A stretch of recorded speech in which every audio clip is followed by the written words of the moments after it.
కానీ దేవుడి సన్నిధికి వెళ్ళినప్పుడు, దేవుడి వాక్యం విన్నప్పుడు నాకు ఇతనే బ్రతికించగలడు, ఇతనే స్వస్థపరచగలడని నమ్మి నేను ప్రార్థన చేసేటప్పుడు స్వస్థత కలిగింది. శీఘ్రముగా స్వస్థత దేవుడు బాగు చేసినప్పుడు ఆ విశ్వాసం చూసిన పాస్టర్ గారు బైబిల్ ట్రైనింగ్ పంపించారు. గుంటూరు జిల్లాలో నేను ఓఎంజీలో బైబిల్ ట్రైనింగ్ చేశాను. ట్రైనింగ్ చేసే మధ్యలో అక్కడ ఫుడ్ వలన శరీర బలహీనత వల్ల తిరిగి వచ్చాను. అప్పుడు మా పాస్టర్ గారు కొన్నాళ్ళకు చనిపోయాక ఊళ్ళో 2 అబ్బాయిల్ని, ఒక అబ్బాయిని అభిషేకం చేశారు దేవుడి యొక్క సన్నిధికి సేవకుడుగా. నేను అభిషేకము బాగా ట్రైనింగ్ అయిన నేను అభిషేకం పొందుకోలేదు. నేను అప్పుడు నాకు దేవుడు మేలు చేశాడు. మ్యారేజ్ అయ్యింది. మ్యారేజ్ అయినప్పుడు మా ఆవిడ ప్రెగ్నెంట్ అయినప్పుడు, బాబు పుట్టినప్పుడు నేను మరలా దేవుడి యొక్క సన్నిధిలో పాస్టర్ గారు నాకు మంగళవారం శుక్రవారము నాకు ఒక్క చెప్పేవారు. ఆ మంగళవారం శుక్రవారం నేను వాక్యం చెప్తాను. అలాగే ఉండటం మళ్ళీ అదే స్థితిలో నేను జారిపోయాను. మరలా నేను అదే స్థితిలో జారిపోయాను, పాపంలో పడిపోయాను. మరలా నేను చెడువ్యసనానికి బానిస అయినప్పుడు నేను దేవుడి వాక్యం చెప్తూ ఉన్నాను, తాగుతూ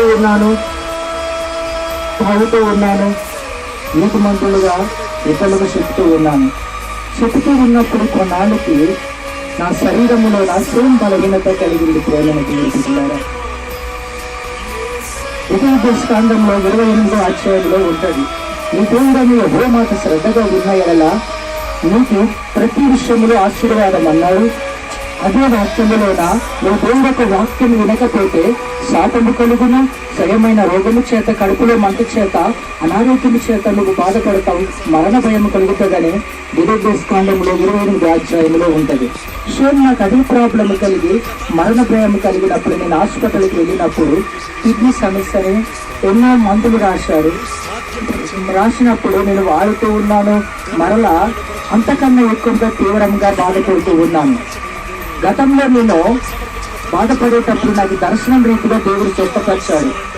నేను బాధపడుతూ ఉన్నప్పుడు 3 ఆడవారు నా దగ్గరకు వచ్చి, నీకు కలిగిన అనారోగ్యం వలన నువ్వు చనిపోతావు 12 రోజుల్లో, అయితే మేము ఒక ఇంజక్షన్ చేసినామని దర్శనం రీతిగా నాకు కలిగింది. దర్శన రీతిగా కలిగినప్పుడు నువ్వు నాకు ఇంజక్షన్ చేయండి, నేను యేసు నామంలో బ్రతుకుతానని చెప్పినప్పుడు నేను వాళ్ళు ఇంజక్షన్ చేశారు. నాకు 12 రోజులు ప్రాణ భయం కలుగుతూ ఉంది. గతంలో ప్రాణం భయం కలిగినప్పుడు రాజమండ్రి దహించే అగ్ని థామస్ అయ్యగారి గారికి వెళ్ళినప్పుడు ఆ రోజు నేను ప్రార్థనలో, రాత్రి అక్కడ పడుకున్నాను, ప్రార్థనలో ఉండిపోయాను. 12వ రోజు గడిచిపోయింది. అయితే 12 రోజులు సమయం ఇచ్చారు. అయితే దేవుడు నాకు ఇంకా కృప చూపాడని దేవుడికి మహిమపరుచున్నారు కలుగును గాక. అప్పుడు దేవుడు స్వస్థపరిచినప్పుడు మరలా నేను అదే పాపం చేసినప్పుడు నాకు మరలా అదే బాధ కలిగింది. కాబట్టి నేను అంతకన్నా ఎక్కువగా రాత్రి పగలు మంటతో బాధపడ్డాను. ప్రేమను దేవుడు పుట్టినారా? ఎందుకంటే నేను దేవుడి వాక్యం చెప్తూ ఉన్నాను, దేవుడి వాక్యం ప్రకారం నడవటం లేదు.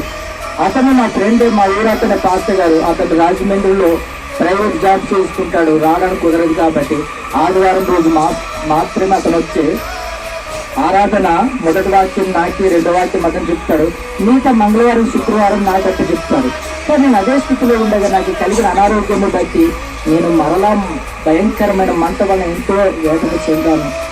అప్పుడు నేను మరలా డాక్టర్ కాడ బ్లడ్ టెస్ట్ చేయించుకుంటే ఆ రిపోర్ట్ హైదరాబాద్ పంపించి వచ్చింది. కాబట్టి ఆ రిపోర్ట్లో అన్నారు, నీ జీర్ణ వ్యవస్థ పాడైపోయింది, నీకు అరుగుదల పాడైపోయింది, కొంచెం డామేజ్ అయింది, కాబట్టి నీకు మంట వస్తుంది.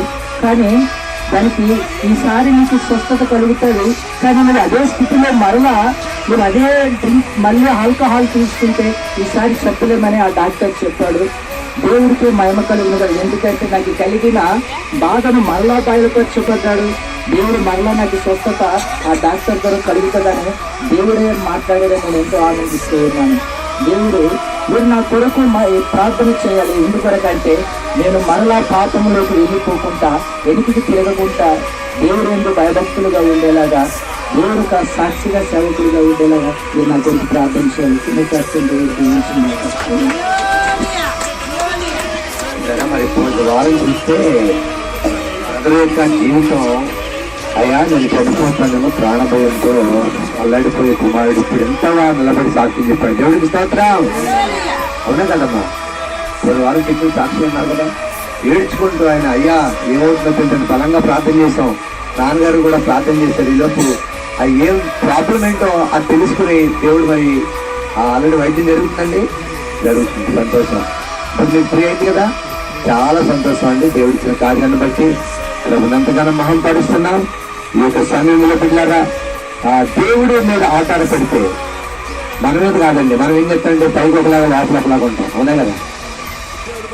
మనుషులు అందరూ ఉంటే ఒకలాగా, మనుషులు లేకపోతే మరొకలాగా ఉంటాం. ఆ బిడ్డ కూడా ఏం చేశాడట, అందరికి వాక్యం చెప్పి బోధించాడట, కానీ సాటికి వెళ్ళి ఏం చేశాడండి,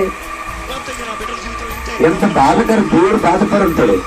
ఇలాంటి సాక్ష్యాలు విన్నప్పుడు మరలా వెనక్కి వెళ్ళిపోకుండా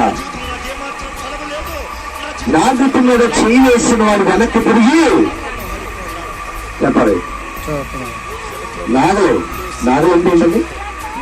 దిక్కుతున్నది కదా, దాని మీద చెయ్యి వేసిన వాడట ఎదరికే చూడాలంట.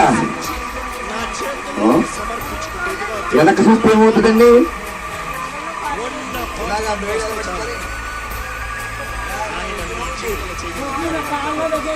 రెండు కాళ్ళ దిక్కేస్తుంటాయి, కుర్చీకి పోతాయి, తప్పులు వెళ్ళిపోతాయి, అనుకున్న పని చేయలేడు, సాధించాడు, గురువు వద్దకు వెళ్ళలేడు. మనం కూడా గురువు వద్దకు పరిగెత్తాలా? దేవుడికి స్తోత్రం.